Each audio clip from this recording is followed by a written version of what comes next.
Muito bem, estamos aqui no momento que estamos fazendo um culto familiar e eu vou aproveitar para gravar, para mandar lá para o pessoal lá do Pau da Fome, né? A irmã Beth. Vamos ver se eu consigo aqui, se vai ficar bom, e aí a gente manda. A família está reunida aqui, eles não quiseram aparecer, né? Mas tá a esposa, Jarleide, tá minha filha Ana, tá meu filho Mateus, estão aqui participando do culto. E aí agora vamos fazer aqui a leitura da Palavra de Deus e tomara que fique bom e você também possa aproveitar, tá bom? Vamos fazer uma breve oração. Maravilhoso Deus, toma, Senhor, as nossas vidas agora em Tuas poderosas mãos, de maneira que a nossa mente esteja ligada a Ti. Possamos entender a mensagem, para que ela nos faça refletir, nos faça amadurecer, nos repreenda, nos aproxime de Ti, em nome de Jesus. Amém. Eu vou falar sobre um salmo que um amigo falou, agora na quarta-feira. Foi muito interessante, porque é um salmo que foi muito marcante para mim. Eu estava vivendo, na verdade eu iria viver um momento difícil, eu não sabia, e durante os meus cultos matinais, quando eu ia cantar um hino em adoração a Deus, lá no final tinha o texto bíblico para ler, referente àquele hino. E todas as vezes que eu abria o inário e cantava um hino, e lá embaixo estava Salmo 42, que é o salmo que você vai abrir agora para acompanhar a leitura comigo. Salmo 42. Por favor, abra sua Bíblia lá e eu vou tagarelando aqui, falando com vocês. O Salmo 42 só foi fazer sentido para mim no final da semana.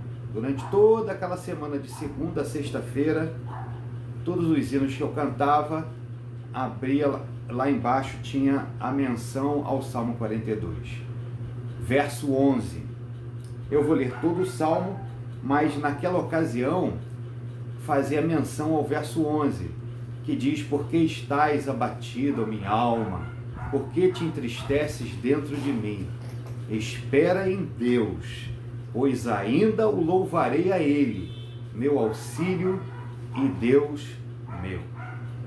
Aí, chegou na sexta-feira, eu recebi uma notícia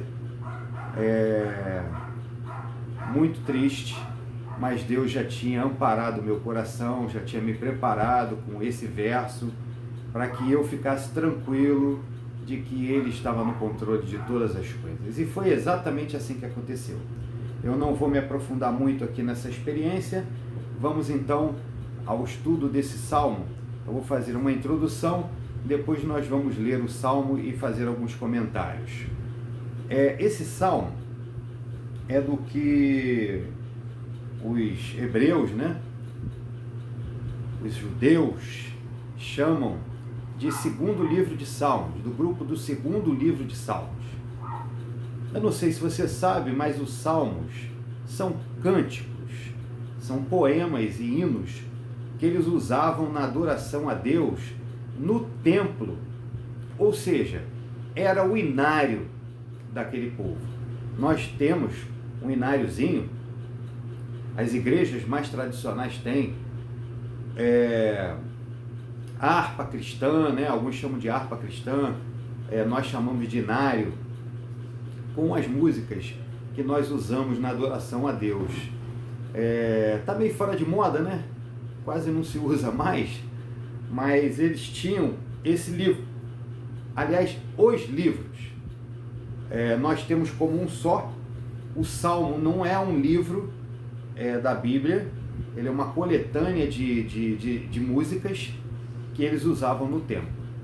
E esse Salmo aqui, 42, é mais um deles, escrito pelos filhos de Coré, descendentes de Coré, porque na verdade Coré e seus filhos haviam morrido naquela rebelião contra Moisés, aqueles que lembram Moisés, Coré e outros líderes, príncipes de Israel, se rebelaram contra Moisés, queriam tomar o poder, queriam expulsar Moisés e passar a dirigir o povo que tinha saído do Egito. E aí Deus mandou fazer assim, Moisés, você chama os que são do seu lado para ficarem atrás de você. Não fiquem próximos de Coré e os outros e as suas famílias. Deus mandou Moisés fazer um desafio. E aí ficaram do lado de lá aqueles que queriam ficar com Coré e com os outros rebeldes. Moisés ficou do lado de cá com o restante do povo. E aí, em determinado momento, a terra se abriu e engoliu todos eles. É uma coisa assim bem estranha, né?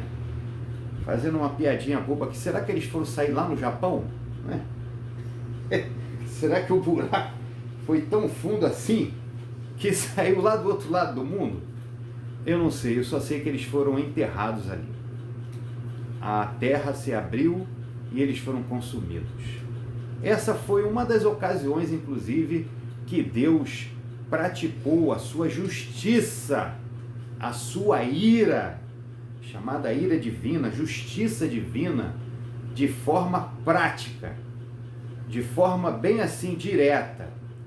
Esse é assunto para um sermão qualquer dia desse, falar sobre a ira divina. Será que você entende bem isso? Algumas pessoas dizem que Deus é amor e que é incompatível quem ama se irar. É verdade isso? Faça essa pergunta a si mesmo e verifique se você por amor não se ira. Bom, aí fica para o sermão quando eu falar sobre isso. O fato é que esses homens aqui, filhos de Coré, ou Corá, como pode estar escrito na sua Bíblia, lá no cabeçalho do Salmo, são descendentes desse daí que foi engolido lá naquela ocasião, quando eles se rebelaram contra Moisés. Interessante, né? Interessante você ver que Deus, apesar de ter condenado à morte essa família, não condenou os outros parentes, né? Que continuaram servindo a Deus. Eles eram levitas e, no caso especificamente desse grupo, eles eram os levitas da área do louvor. Olha aí, quem gosta de louvor, quem gosta de cantar, quem gosta de ir lá na frente na igreja fazer o louvor, eles eram dessa linhagem aí, separados para fazer os hinos, para fazer os poemas, para cantar, para tocar os instrumentos. Eles eram os músicos, né? E aí eles, lá no templo, eles cantavam. Só que antes de chegar no templo, antes de chegar lá no centro da adoração de Israel, lá onde era o local em que eles amavam do mais profundo do seu coração, que era o templo, e havia uma razão muito especial para que fosse assim, porque lá no Santo dos Santos habitava a presença do Deus Altíssimo. Ali tinha uma manifestação chamada de Shekinah, em que a presença de Deus se manifestava ali. Então, o centro da adoração deles, a direção da adoração deles, aonde eles estivessem no mundo, eles se voltavam para aonde ficava localizado Jerusalém e o templo para orar. Eles oravam sempre naquela direção, porque eles estavam orando na direção da habitação do Deus Altíssimo. Isso era muito significativo. E para eles pessoalmente, individualmente, e para eles como povo, o Deus único, o Deus verdadeiro, habitava no meio deles. Desde aquele templo que era uma tenda, desde aquele santuário que era uma tenda, até o santuário construído por Salomão, que foi destruído, depois o outro santuário que foi construído, e depois o outro santuário que foi reformado. Deus habitava ali. Para eles aquilo ali era a coisa mais importante da nação. Só que esses cânticos, esses filhos de Corá, esses descendentes da tribo de Levi, que eram músicos, eles não cantavam só lá no templo. Quando eles se dirigiam para o louvor, para praticar o louvor no templo, para fazer isso, eles vinham em romaria. Principalmente nas festas, quando tinham as festas judaicas, né, que eles se reuniam em Jerusalém, eles vinham de todos os lugares do planeta onde habitavam naquela época, e eles vinham em romaria. Você já ouviu falar em romaria? Se você é católico, você vai entender bem o que eu estou falando. As procissões em que saem e vão andando pelas ruas e cantando, né? Fazendo aquelas coisas. Era isso que eles faziam. Vindo da onde fosse, eles vinham assim. Eles se uniam em grupos por uma questão de segurança e ali eles vinham cantando até chegar ao templo. E esses salmos eram as músicas que eles cantavam nessas romarias. Esse Salmo 42 era um salmo de romaria. Era um salmo de vir cantando, de vir andando, de vir, né? Só que esse salmo ele tinha um significado um pouco mais aprofundado. Quando eles cantam esse salmo aqui, eles não podem mais acessar o templo. E agora? Eles não podem mais. O templo de Jerusalém estava destruído. Se o templo estava destruído, o que desapareceu dali? A presença de Deus. A presença de Deus não estava mais no meio do seu povo. E aí, aquilo que era mais importante, aquilo pelo qual eles ansiavam, aquilo pelo qual eles oravam, que era a presença de Deus naquele templo, a direção deles era toda voltada para Jerusalém, para aquele santuário. Nada daquilo existia mais. Pena. E agora, como é que você faz? Como é que você resolve essa situação? Eles agora estão habitando em Babilônia, estão vivendo como escravos, vivendo impedidos de sair de Babilônia, de sair da dominação dos caldeus, e eles não podem mais ir a Jerusalém, não existe mais o santuário, não existe mais o lugar santo, o lugar santíssimo, tudo está destruído e a presença de Deus não existe mais. É por isso que o descendente de Coré, ou de Corá aqui, ele vai derramar o seu coração em angústia, lágrimas e também esperança. É por isso que ele usa de palavras tão depressivas, palavras tão difíceis, palavras que são expressas de um coração que não sente mais a presença de Deus. Para você e para mim hoje, nós temos uma teologia diferente da deles. Para nós, Deus habita em nós. Aonde quer que você vá, Deus pode estar com você, habitando em você. Aliás, nós temos uma compreensão que Deus está em todos os lugares, mas Ele não permanece junto de quem não quer estar com Ele. A presença de Deus é perene em todas as coisas, em todas as suas criaturas. Mas aqueles que optam por não ter a presença dele é como se tivesse destruído o santuário de Deus. É por isso que a palavra de Deus diz que ai daqueles que destroem o santuário de Deus. Eles também serão destruídos. Olha, o meu amigo que fez o sermão na quarta-feira, ele disse que isso também tinha uma representação daquelas pessoas que estavam afastadas da casa de Deus. Corá não se sentia mais a mesma pessoa por não poder ir à presença de Deus. Para eles, ir a Jerusalém, ir ao templo, era ir à presença de Deus. E eles faziam isso continuamente. Não ir e não fazer era terrível para eles, terrível. Aqueles que também se afastam, aqueles que também deixam de frequentar a igreja, aqueles que deixam de adorar em comunhão, ir em romaria é comunhão, e o adorar a Deus na igreja é comunhão. Aqueles que deixam de fazer isso se sentem mais longe da presença de Deus, cada dia mais longe, até que finalmente parece que a glória do Senhor, realmente a presença do Senhor, se apagou na vida dessas pessoas. É como se tivesse destruído o templo de Jerusalém, que é você hoje. Pense direitinho nisso.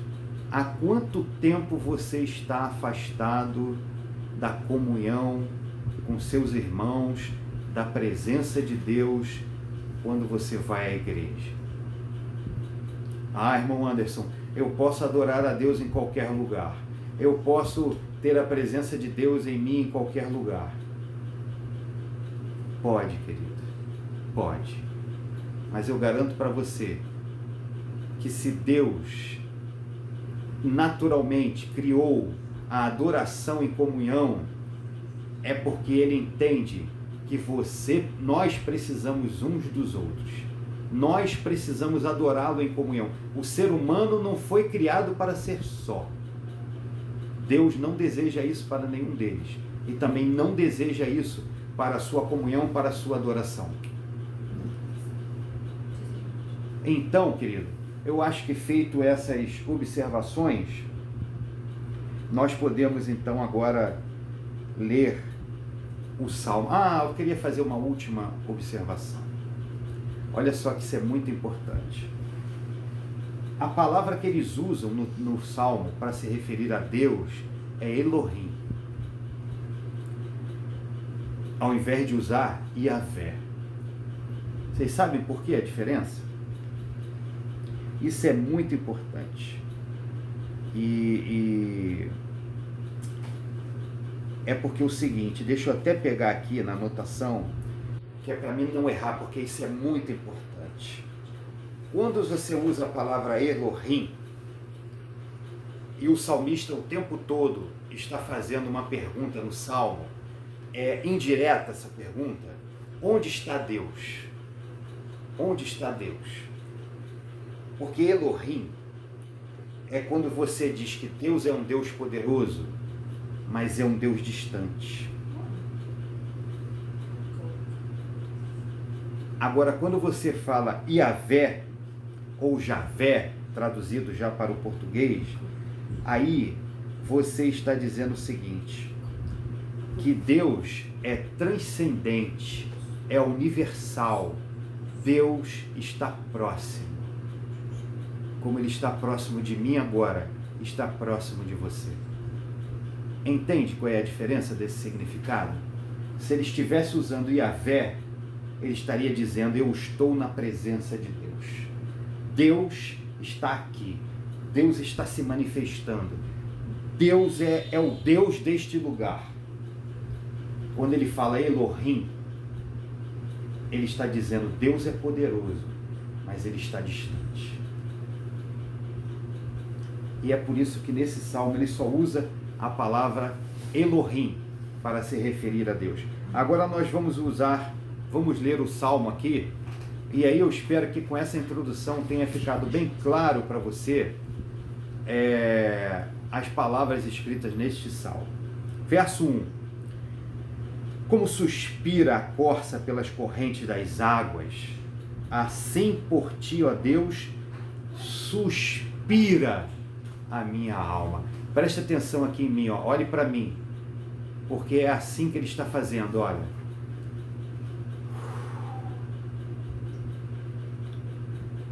É aquele suspiro em que a alma está abatida, a alma está prostrada, a alma está cansada, a alma não suporta mais. Ele está colocando para fora, nesse suspiro, toda essa angústia, toda essa dor que ele sente por não poder ir à casa de Deus, à presença de Deus. O verso 2: a minha alma tem sede de Deus, sede do Deus vivo. Quando irei e me verei perante a face de Deus? Ficou claro, não ficou? Estou distante da presença de Deus. Eu não posso ver a Deus. Ele não está aqui. E quando ele diz, tenho sede, ele está falando de um dos elementos básicos da necessidade humana. Água. Sem água, você morre. Ele está dizendo assim, eu preciso beber de Deus, eu preciso de Deus inteiramente na minha vida, todos os dias, em todos os momentos, senão eu morro. Eu tenho sede, eu não suporto mais. Você já viu em algum filme alguém morrendo de sede? Sim. Então, é ele aqui morrendo da falta da presença de Deus. Verso 3: as minhas lágrimas têm sido o meu alimento, dia e noite, enquanto me dizem continuamente, o teu Deus, onde estás? Onde está, perdão? Querido, aqui tem um outro elemento importante na necessidade humana. O alimento. Sem comida, você também não sobrevive. Não vive muito tempo. Então, aqui o alimento está sendo substituído pelas lágrimas. As lágrimas dele é que tem mantido ainda a sobrevivência da vida dele. É porque chora, é porque anseia, é porque espera, é porque tem fé, é que ele ainda vive. Mas ele está tremendamente angustiado, porque as pessoas que o cercam, ele está vivendo numa terra estranha e poucos deles sobraram. Quando Babilônia destruiu, matou quase todos e levou apenas um grupo especial para a Babilônia. Depois, quando levou Daniel, ele levou um grupo especial. Depois, quando destruiu definitivamente, levou o restante que sobrou. E aí tudo para trás ficou destruído. Mas, querido, eles agora eram minoria numa nação herética, numa nação que adorava outros deuses.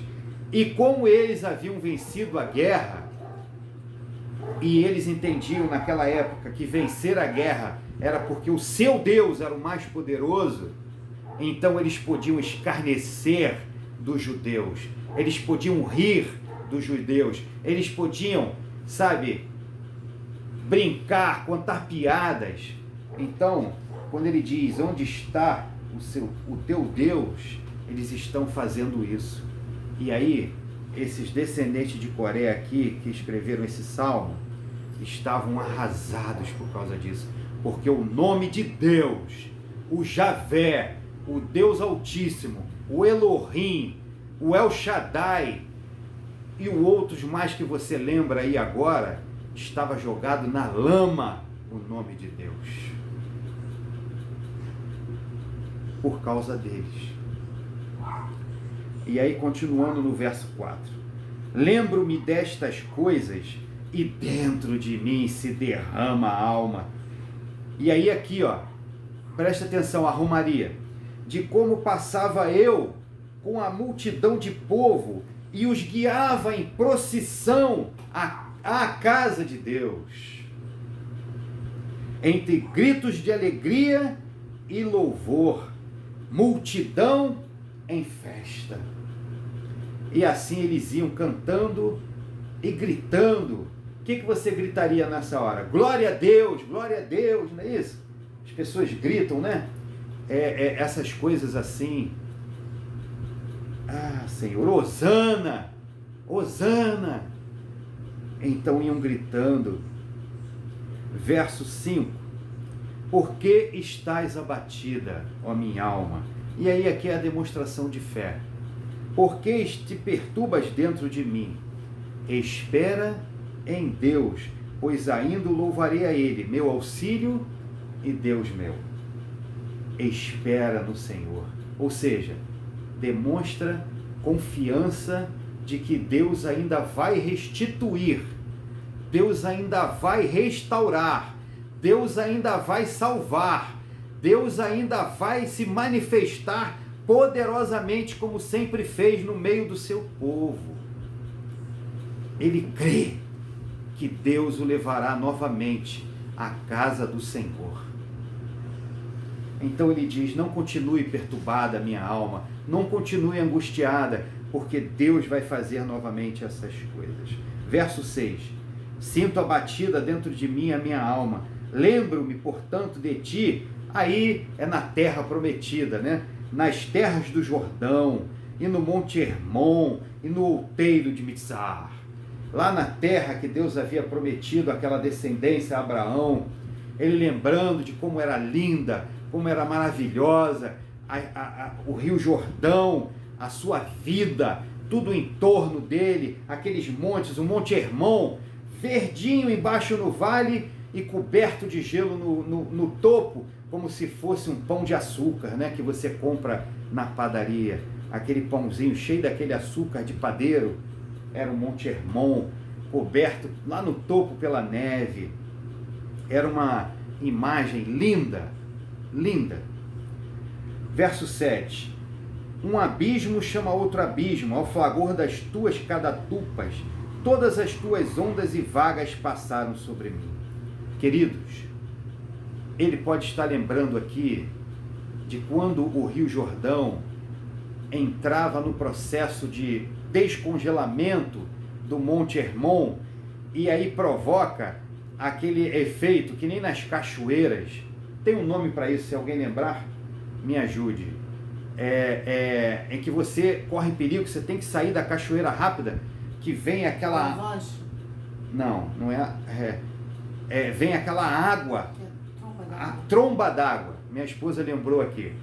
Então vem aquela tromba d'água com aquelas ondas que vem arrastando tudo, derrubando a margem do rio, que era desse tamanho, passa a ser uma margem enorme.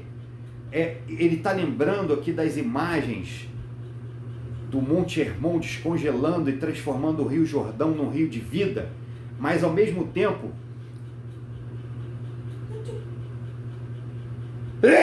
Perdão. Ao mesmo tempo, aquelas ondas arrastam tudo, e ele está se colocando nessa situação, como se ele tivesse sido arrastado por aquelas ondas e elas tivessem passado por cima dele, destruído tudo que ele tinha. Verso 8. Contudo, o Senhor, olha como é que ele vai intercalando, isso era uma característica, né? Da escrita deles, o oposto, o contraditório, uma hora triste, uma hora de confiança, vai intercalando. Aí no verso 8, ele diz, contudo, apesar disso tudo, apesar de todas essas tristezas, o Senhor, durante o dia, me concede a sua misericórdia, e à noite comigo está o seu louvor, uma oração ao Deus da minha vida. Que maravilha, não é? Que coisa maravilhosa. Verso 9. Digo a Deus, minha rocha, por que te olvidaste de mim? Porque hei de andar eu lamentando sobre a opressão dos meus inimigos. E aí finalizando, verso 10 e 11. Olha como é que ele se sentia. Esmigalham-se os meus ossos, quando os meus adversários me insultam dizendo, o teu Deus, onde está? Realmente é terrível. Eu já passei por isso e provavelmente você já passou por isso. De alguém duvidar do seu Deus. Cadê o seu Deus? Por que você está passando por dificuldades assim? Por que ele permite? Eu acho que esse seu Deus não é assim, lá grandes coisas não. Eu prefiro eu mesmo, eu sou o meu Deus, eu consigo as minhas coisas, eu tenho tudo o que eu quero. Ah, querido, isso é um ledo engano. Mas eu não vou entrar nesse aspecto aqui não. Vou encerrar então com a repetição, se eu não me engano, do verso 5, no verso 11. Por que estás abatido, a minha alma? Por que te perturbas dentro de mim?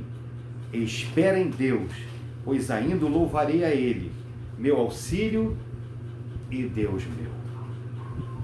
Que esse seja o conforto do seu coração. Que isso seja o que fortalece a tua alma. Que lá no profundo do seu ser, você tenha certeza de que Deus está no controle de todas as coisas.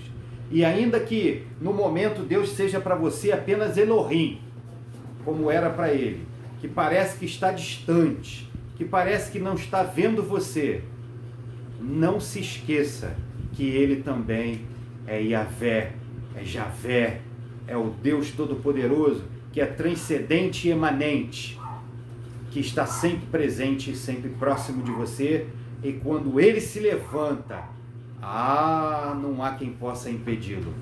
Então, querido, fique com Deus, que Deus te abençoe e te guarde, que Deus te proteja dos anjos malignos, dos homens malignos e das pestes que assolam esse mundo. Em nome de Jesus. Amém. Amém.